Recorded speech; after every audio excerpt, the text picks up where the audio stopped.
And away we go. It is the Aftermath, brought to you by Galactic Fried Chicken right here on BearcatJournal.com. Head down to Dayton, Kentucky. It's just down the street from the levee. Go see our good friends at Galactic Fried Chicken. They have the best fried chicken in Cincinnati, the best sauce in Cincinnati, whether it's fried chicken, leg, wing, breast, thigh, whether it's chicken tenders, chicken dunkers, you name it. Nobody does it better than Shane and our good friends at Galactic Fried Chicken. So head down and see them. They're in Dayton. Tell them BCJ sent you. They'll get you taken care of. All right, Aaron. Bearcats win. It was wasn't pleasant all the time, but they had a comfortable lead for most of the night. Played well early, played well late. Sloppy at times throughout the game, especially those middle 20 minutes. But win's a win. And we are talking about a win, a comfortable win over a decent Dayton team. I don't think that's a great vintage Anthony Grant Dayton team, but I thought Cincinnati made it really hard on them to do what they wanted to do. I thought they forced them to probably take more jump shots. They're not a good jump shooting team. Forced them to take more jump shots than they wanted to take. And the end result was a 12-point Cincinnati victory that there's going to be a lot of teaching from this one, Aaron.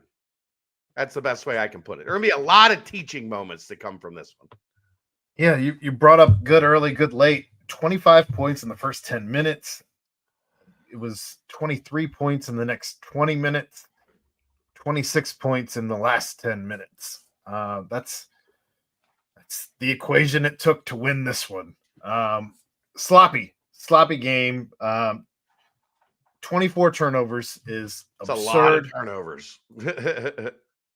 Only outdone by 25 fouls in this one. Can I get my ref rant out of the way? Please. I don't want to talk about I didn't think the refs were terrible. They were terrible. They were terrible. They're terrible in that it's Kip Kissinger. And every time he calls a game, we talk about this. There's no flow. Neither team is ever. And look, did Cincinnati probably foul a little too much? Yeah, I mean they were a little. But the way the game is called, the way that because he's the crew chief, like he's the veteran on every one of these crews that he does, and it doesn't matter who's working with him. They get sucked into the same thing. And it's hard to watch because there's never any continuity. There's never any flow to the game. Stop, monitor, stop, referee huddle, blah, blah, blah. Like it's just a million different things with that idiot. Every time he calls a game, the game ends up choppy and hard to watch. He drives me crazy. And he gets Elite Eights and Final Fours. Like he's one of the best officials in the game. I'll never understand it. I've never walked away thinking that crew, when Kip Kissinger does a game, boy, that crew really had control of the game and did a good job. Never. I will say, I mean, even on the replays though, they were showing there was a lot of knees that were just being shot out, and you're catching guys with your knees and things like that. So I didn't see a lot that wasn't there. I'll say that. So fair. In any case, but it's not just that though. It's like I said, it's there's a huddle the officials have to get together and talk about it every 3 minutes. Got to go to the monitor every 3 minutes. Well, it sucks to watch. It's a bad visual product as a fan when he calls a game. And keep in mind, there is a new rule this season that the coaches can actually challenge now and send you to the monitor more. We just didn't see any of that tonight. However, lots of fouls. You did see Shon Abaev foul out. You saw Baba Miller with the tech, as we see. It looks like Jason Filippo in the chat here talking about the flagrant seemed soft. I thought the flagrant is what it is. I thought that it should not have been 4 free throws. It was not two. That was crazy to me. absolutely crazy to me that he Like gets it's one or the other. 2 fouls and 4 free throws on that. And the ball. And the ball. Like that can swing an entire game. And it kind of Come did. on. Yeah, it was a 10-point game. It dropped it to 6. But I liked the attitude behind it though. We didn't have on our scouting report that Baba was a guy who was gonna exert himself physically like that.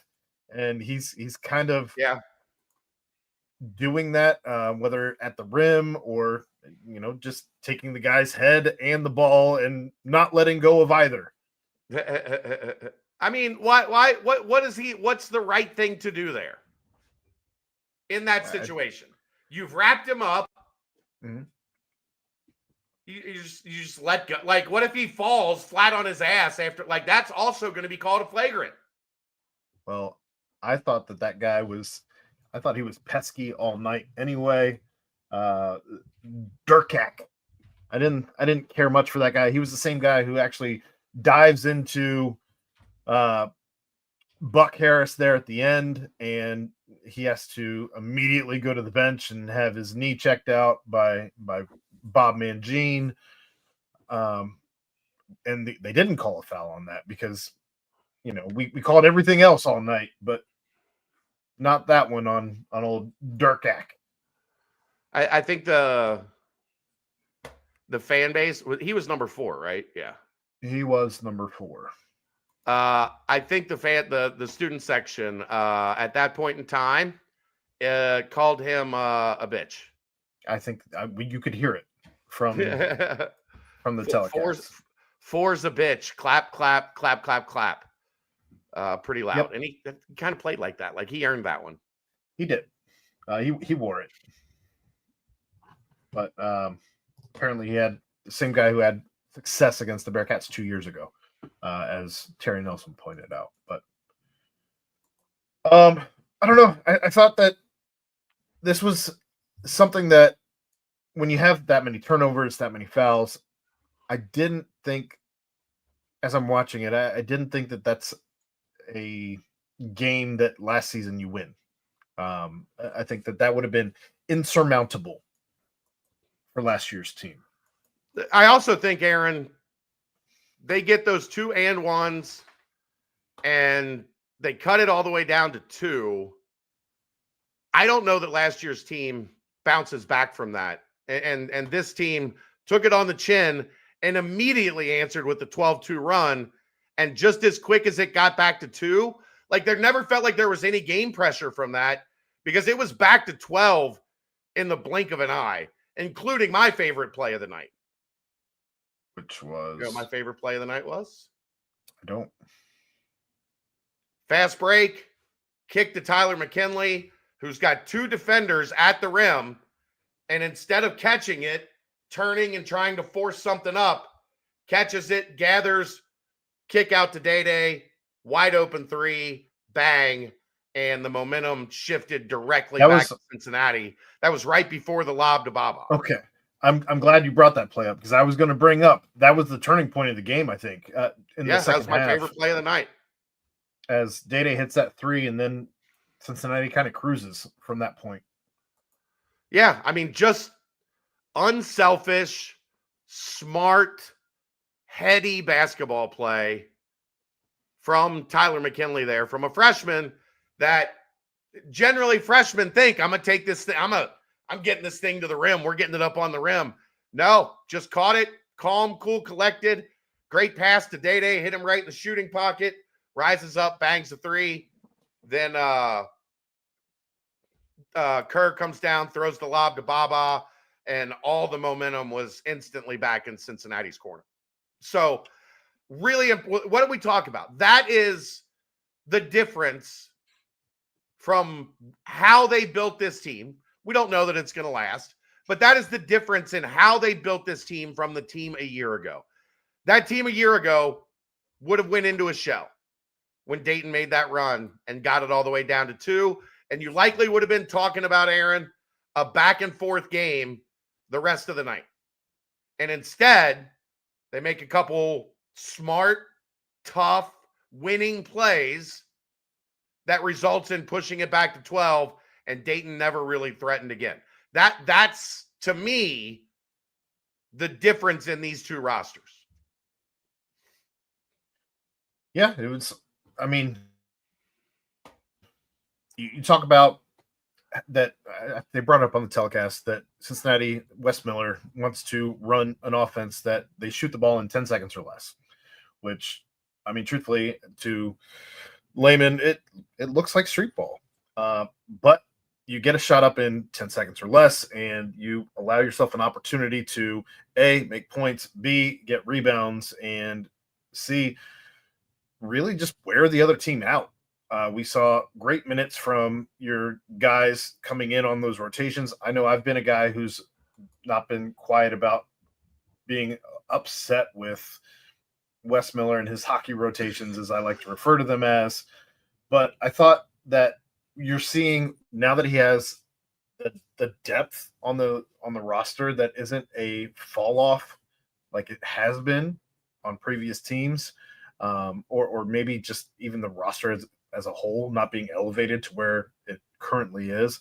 I think you're starting to see some of that stuff start to pay off because, I mean, Tyler McKinley's coming in that second rotation, and he's been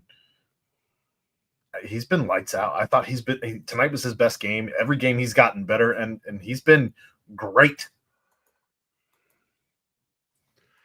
He's just a basketball player, Aaron. Like, he's just a basketball player. He's reliable. He makes the right play. You're not wondering what the hell is he thinking.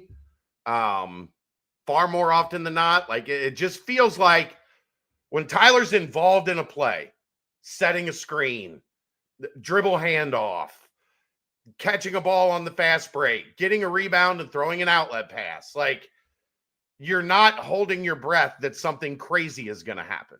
And right now, there's some guys on this team, you hold your breath a little bit because they're doing some crazy shit. By the way, Tyler McKinley had no turnovers tonight. One of what? Yeah. 2, 3? I'm going to get to that one, Della. Two guys on this team who had no turnovers tonight. Mustafa Cham and Tyler McKinley. So yeah, to your point, he's not making, at least tonight, he didn't make terrible decisions, but I think all season he's not made terrible decisions with the ball in general. He's not playing like, granted, he's a redshirt freshman, but he's not playing like a freshman as if these are his first minutes. Yeah, so. He plays calm. Like, I think that's the best way to describe it. He doesn't, like, Keyshawn Tillery tonight got sped up. Like, he was unplayable. Wes played him for one rotation, and he sat. I mean, that you could tell, and he's going to learn from that. I think he's going to be fine. But Jordy too. Yeah, Jordy too. That there was a little more physical than this is what we talk about when we talk about Euros adjusting to the American game. Dayton was very aggressive, very physical. And that was another one of my problems with the officials. Like you said, Aaron, some of the stuff was a foul, but I don't think it was called the same on Dayton. I think they were allowed to get away with some of that physicality that Cincinnati wasn't allowed to get away with. That's another thing that I hate. We always talk about that we hate about officiating. Call it the same way. If you're letting one team be handsy and aggressive, cool. Let both teams be handsy and aggressive. Don't call touch fouls on one end and super aggressive fouls on the other. Yeah, Kip Kissinger's awful. Fucking awful. For whatever it's worth, Dayton did have 24 fouls of their own. So you had 49 they fouls. Fouled a lot. Yeah. Stupid. Just no flow. Like, it's really hard to feel good about a game like that from like an aesthetic standpoint, because it's just a lot of taking the ball out of bounds. Like, there was more taking the ball out of bounds in this game than any game I ever remember, Aaron. You're complaining about the aesthetics of this game. I thought that there were double-digit games last season that were less aesthetically pleasing than what this game was tonight. Well, that's because that team was hard to watch. Well, just saying. I just like flow. I like flow when I watch basketball. I like seeing the teams on the court actually playing basketball. Well, the Bearcats did plenty of basketball, and just unfortunately, 24 times it ended up in the other team's hands. That doesn't help your flow. Yeah. No, it does not. It does not. They were.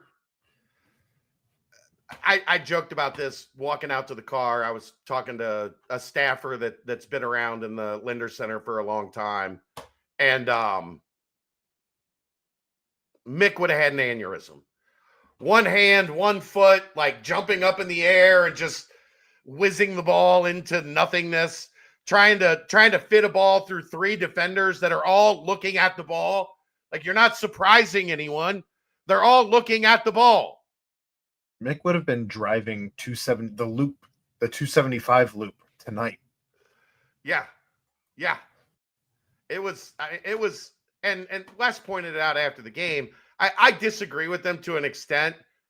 He's like, it wasn't all in transition. Right. But it was your team's trying to play fast, and they're making fundamental errors that you just don't do if you're playing sound basketball. Sorry, I've got a little respiratory infection. Thanks to my doctor at TriHealth today. That's a big fan. And I won't name him. I guess I don't know if that's a HIPAA. I think I can name him. I don't know. He watches all this stuff. He gave me the old he checked me in, and he's doing all this stuff, and he looks and he goes, "Are you the UC guy?" Yeah. He goes, I watch all the stuff. I love George in the Jungle. It's like, what? What do you mean you love George in the Jungle? But kudos to him. I told him I'll give him a shout out tonight. Probably at least 10 of those turnovers, Aaron, are just no. What are you thinking? What was going through your brain that made you think that pass was getting from point A to point B? It was probably closer to 15, if all things being at least 10. At least 10. We're like, there was no chance for that ball to get where you thought it was going when it came out of your hands. Stop it. Stop it. Yeah, you had Day with 3, Abaev with 3, Kriisa with 5, Baba with 4, Cham with none, Buck with 2, Keyshawn with 2, Jordy with 2, McKinley with none, Celestine with 1, Alvin Zella with 1, and a team turnover. Yeah, I don't even know what the team turnover was. I just thought somebody was wearing a vest that said team on the back and turned it over. Oh my God. They just gave him one just for the vest. Like, that's a turnover. That's what I would have done. I don't know. The West presser was not what I expected. Figured we get angry West. Nah, they won by double digits against Dayton. You're not going to get angry West. It might have been the jump ball, Wolfie. It also might have been they didn't credit Kriisa with the 6th turnover on that last possession. So I don't know if they just chalked that up. It was actually in the first. It was in the first segment because I thought they had made 4 turnovers in the first segment. I went and looked. It said 3, and one of them was a team. So it was in the very first segment of the game. There you go.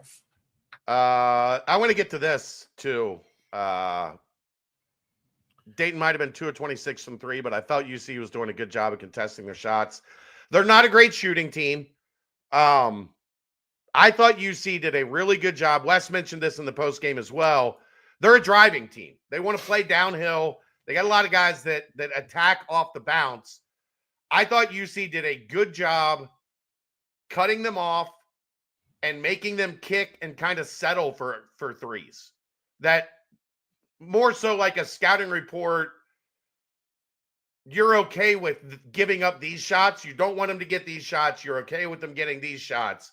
I think they were okay with Dayton taking a bunch of threes, and I thought they were mostly contested.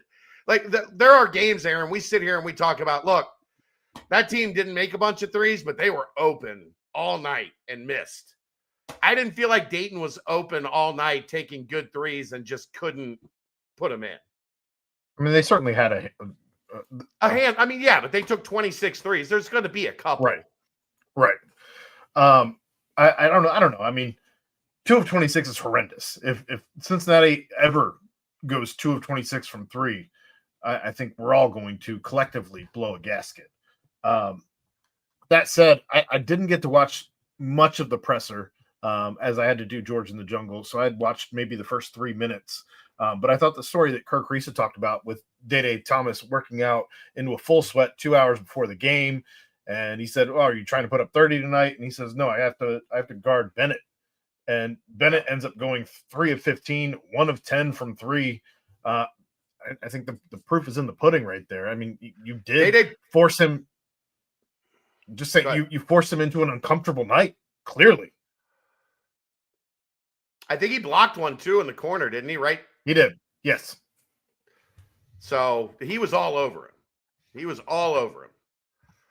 Wes did have a great comment today. Abaev out there shooting free throws after the game. And Wes said, "I wish he was out there doing defensive slides." He's got a little ways to go still defensively, but if you can put up 14, go 4 or 5 from the floor, 2 or 3 from 3, and the 3 he hit at the end of the half was huge because they were charging, and that was just a ISO step back, rise up, got fouled, didn't make the free throw, of course, but Dayton was looking to make a big run at the end of the half, and instead of a big run, it was still a 7-point game at halftime. Yeah, the and one fadeaway. That's what I'm talking. Yeah, it was nasty. Yep. And sometimes they didn't have that guy last year. Who was Dan would love to take that shot, but he was never going to hit it. It did have some James Harden to it. He certainly would have been the one taking that shot, without a doubt, last season. And then he would have gone 1 of 2 from the free throw line, or 1 of 3 from the free throw line, and the run would have continued. 4 of 8 wasn't much better tonight, but I digress. Yeah. They'll get there. But Shon was good, fouled out, 19 minutes. But 14 points plus 5, serviceable from your freshman. Yep. Anything else you got before we start getting into the individuals? Only 0.795 points per possession for Dayton. That's outstanding. You know how long Dayton led, Aaron? I do, because I have the numbers in front of me, but go ahead. 0 seconds. The game was only tied for the 16 seconds it took Shon Abaev to make a 3 to get things started. Yeah. We'll get to that, Mark. You also out-rebounded Dayton 43-33 in this one, so you had a 10 rebound differential there. Love to see that. 37 free throws. It sometimes took this team 3 games to get 37 free throws a year ago. I said to George, I don't think we had a single game, not one single game where we had 37 free throws in a game last season. Yeah. It's a lot easier to play offense when you're getting 23 points from the free throw line. And but Dayton took 27. Cincinnati made 23, Dayton took 27.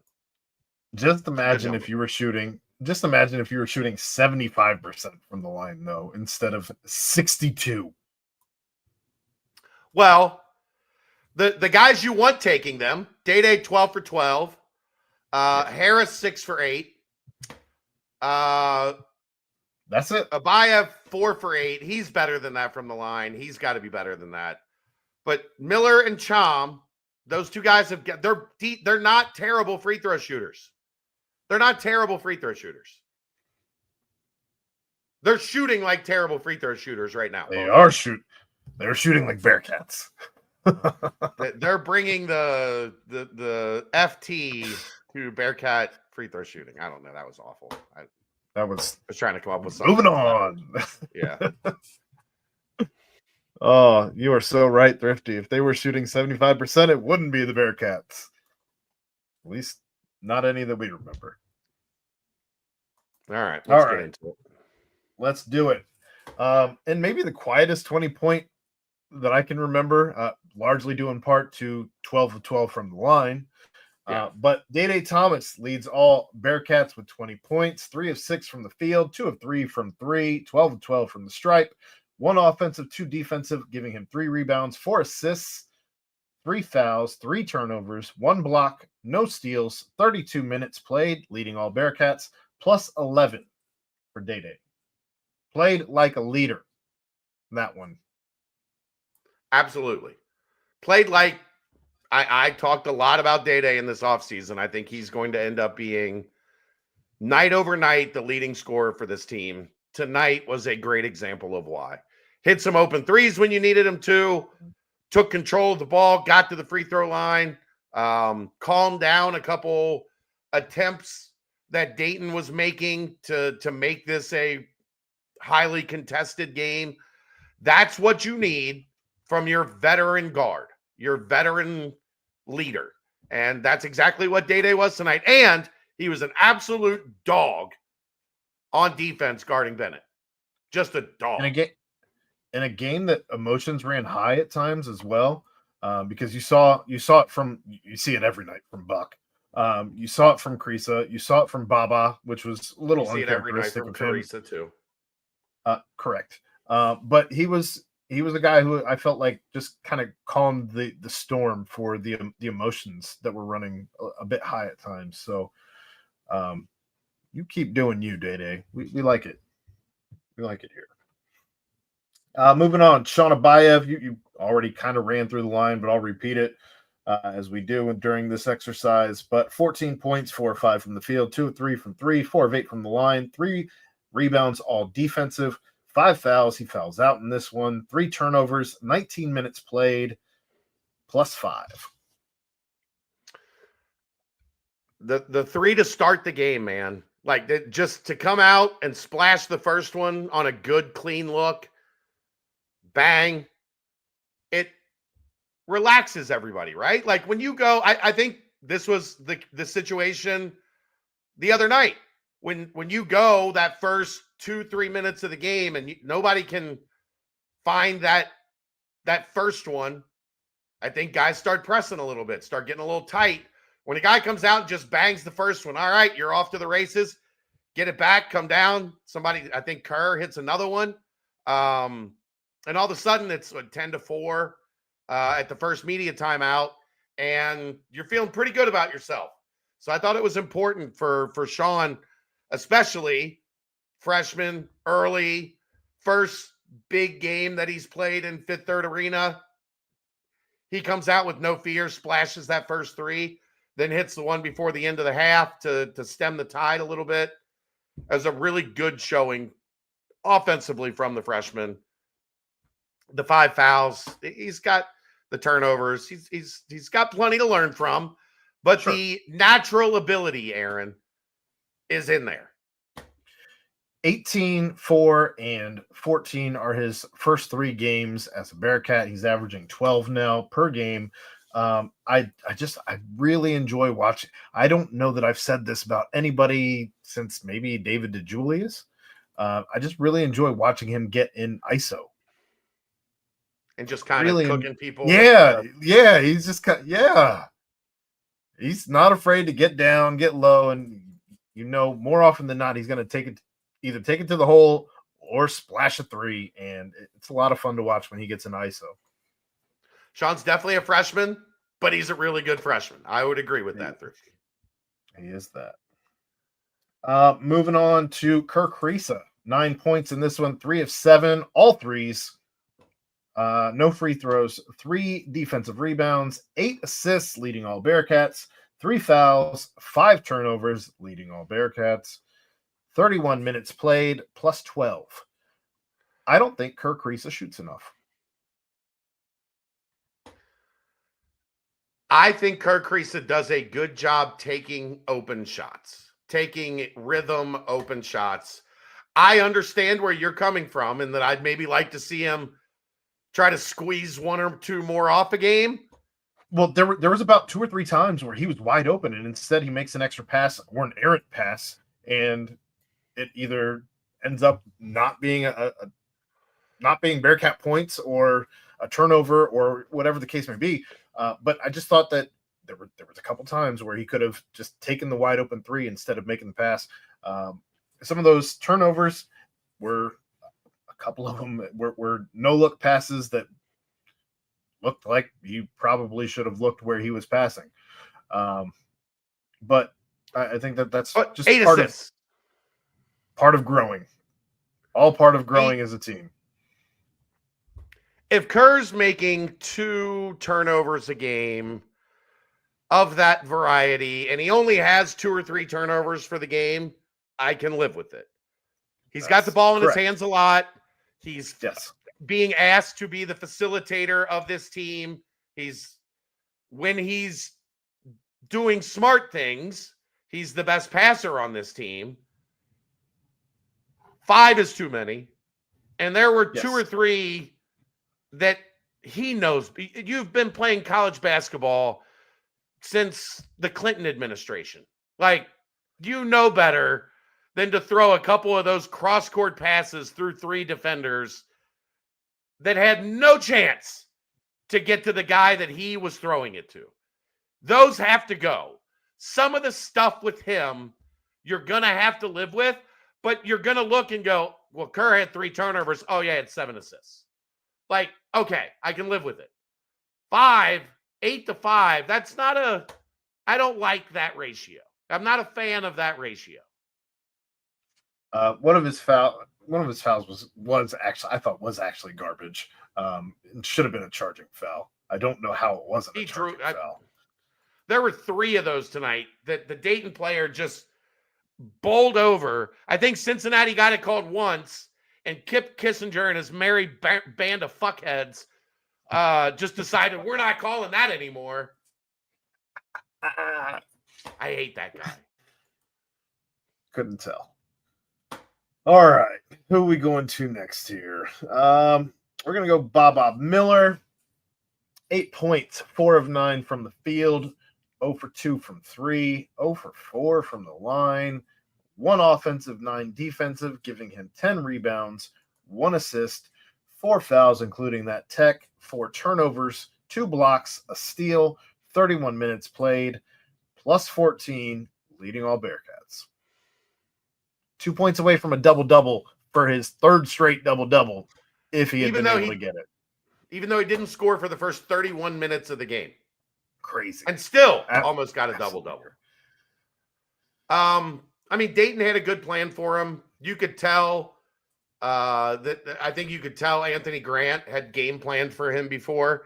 Remember, they played FAU in the NIT last year. Okay. So he had seen Baba, was familiar with Baba. They kept him from catching it downhill. They did a good job keeping the ball away from him. I also think there were probably 4 or 5 turnovers that were he was going to end up with the ball in scoring position, and they did something stupid before that to give it back. So the thing I liked, Aaron, that 1, he continued to play extremely hard, even though offensively it wasn't his night. 2, the team didn't seem to panic because he wasn't scoring. There didn't seem to be any like, he's our high scoring guy. We're pooping our pants because we're not getting anything from him. So I like both of those things. I like the fact that he continues to rebound at a very, very really high clip. Yes. But I also like that there was a lot of other guys chipping in tonight in the rebounding. We talked about it against Georgia State, where you didn't really have the wings chipping in, and we'll get to some of that. But you saw, I think there's only 2 guys on this team without a rebound tonight, and that was the 2 guys who played 5 minutes in Tillery and Jordy. So a lot of other guys chipping in on the rebounding. Yeah. Buck Harris, 8 points, 1 of 6 from the field, 8 points, making 1 shot. That guy, he's something. 0 for 1 from 3, 6 of 8 from the stripe, 1 offensive, 4 defensive, giving him 5 rebounds, 2 assists, 3 fouls, 2 turnovers, 1 steal, 18 minutes played, plus 13. He's a menace.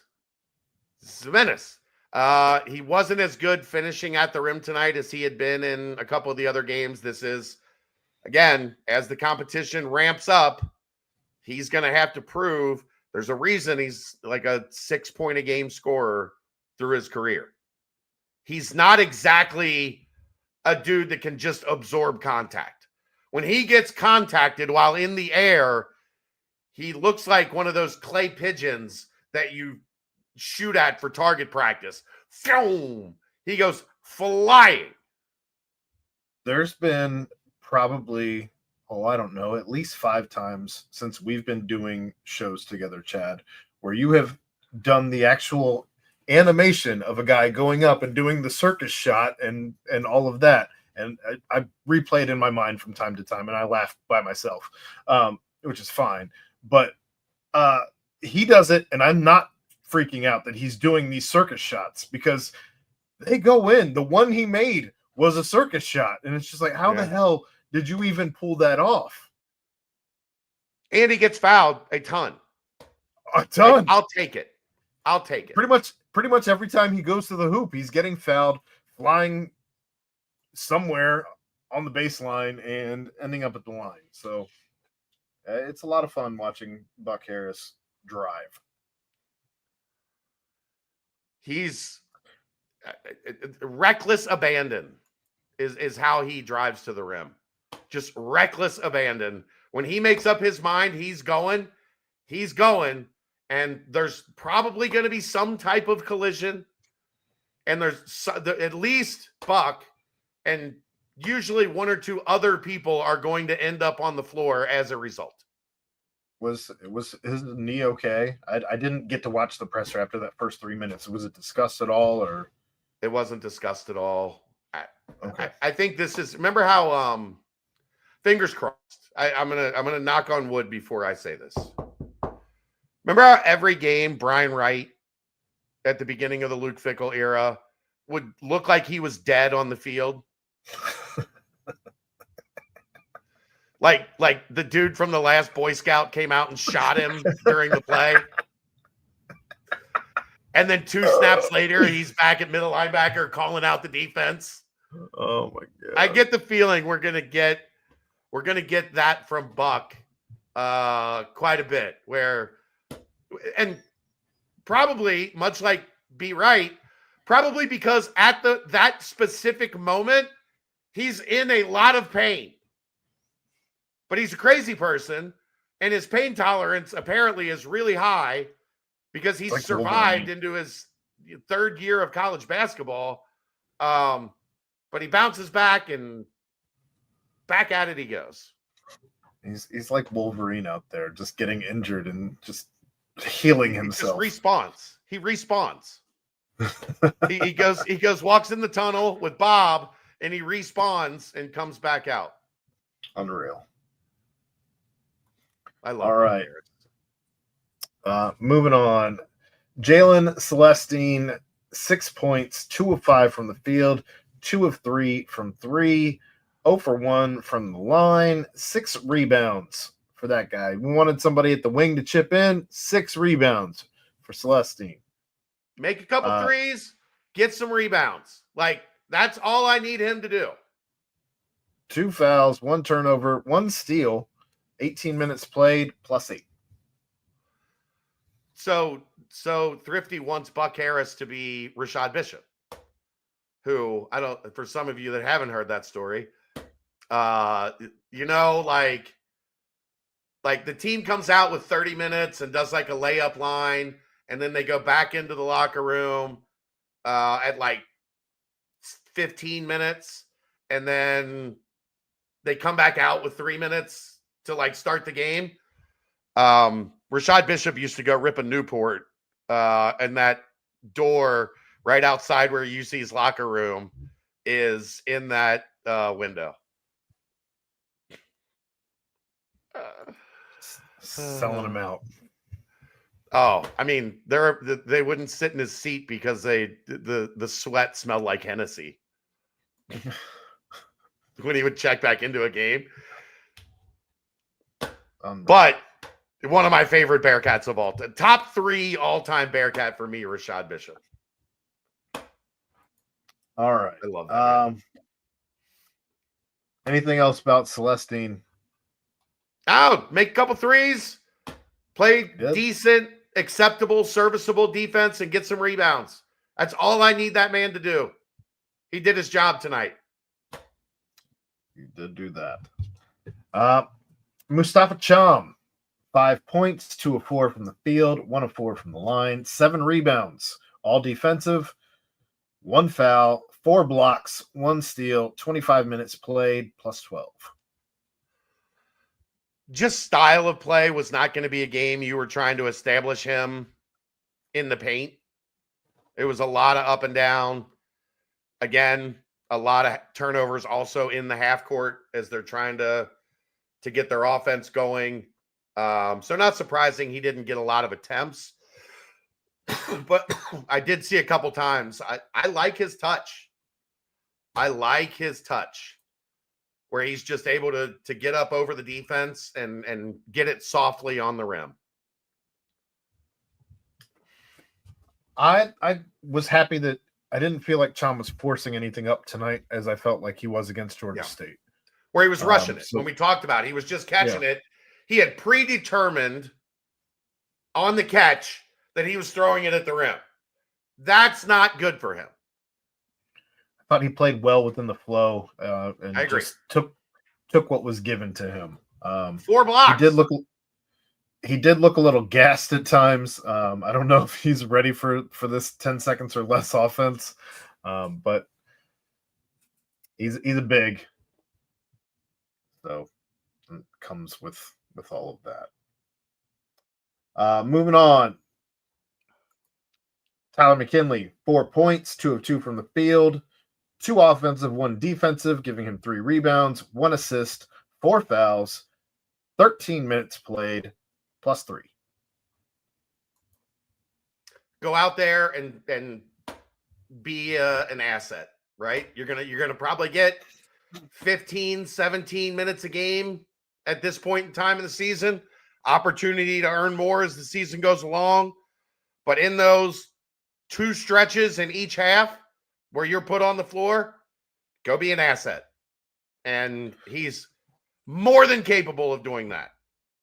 Not to take away from the 2 tomahawks by Shon Abaev, but I thought Tyler McKinley's 2-hand dunk, raising the knees, I thought that was the best dunk of the night, only because there was so much emotion in that dunk for him. I think this is his first dunk of the season, and just kind of first dunk at Fifth Third Arena with the crowd.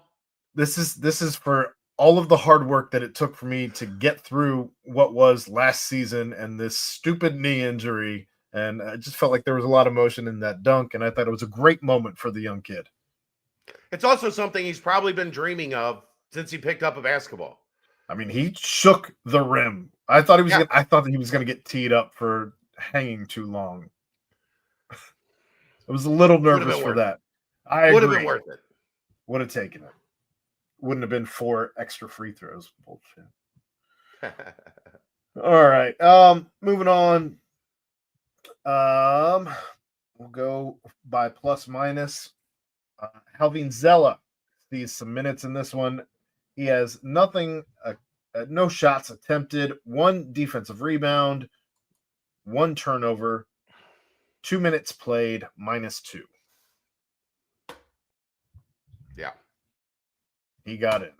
Then you had Keyshawn Tillery, misses his only shot, a 2, 2 turnovers, 1 steal, 5 minutes played, -5. Looked like a freshman. Too fast for him. It was too fast for him. Like, especially that segment that he came in.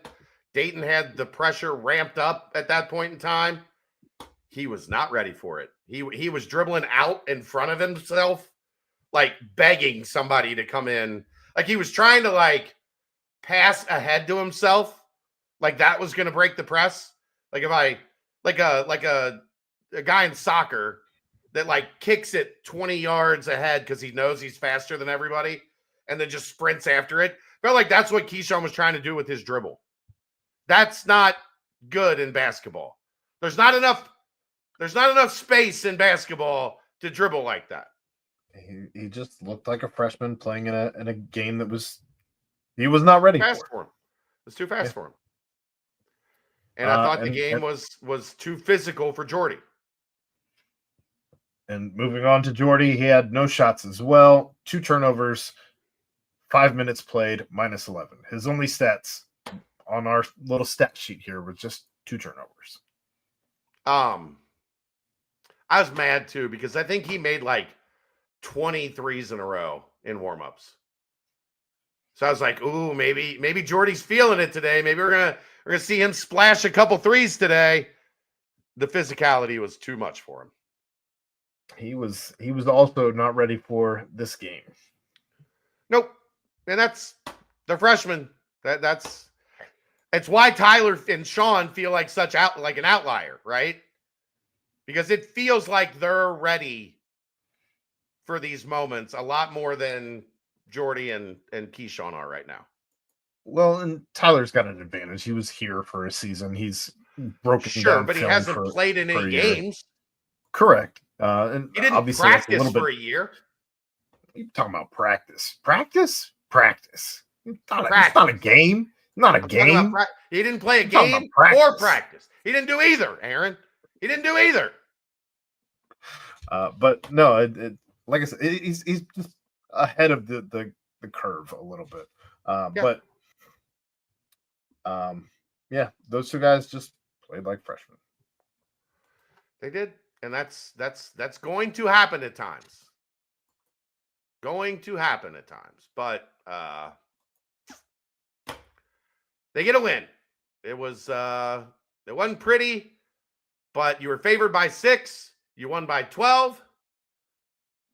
The game was, like I said, Dayton was never really in question to take control of that game, other than they got it to 2. I want to see something real quick. How long did it take?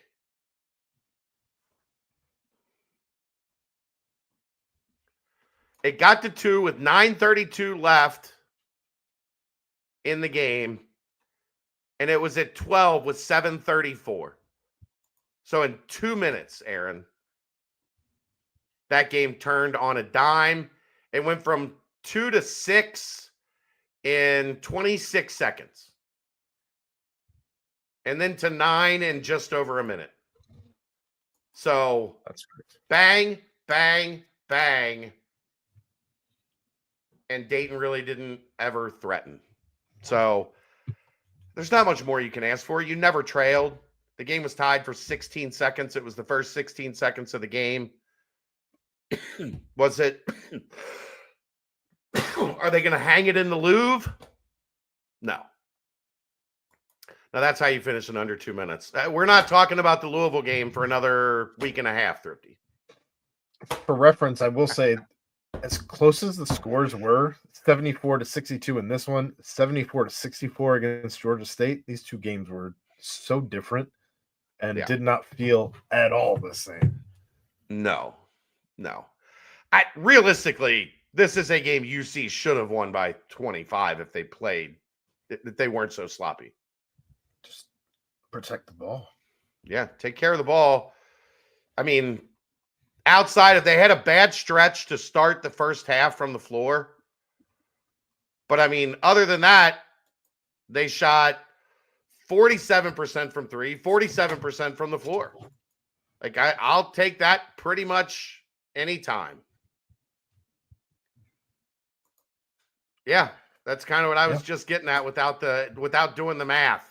I had a good tweet from the 9:36 mark to the 3:56 mark. They had no turnovers, and the lead went from 2 to 14. Crazy what happens when you take care of the ball.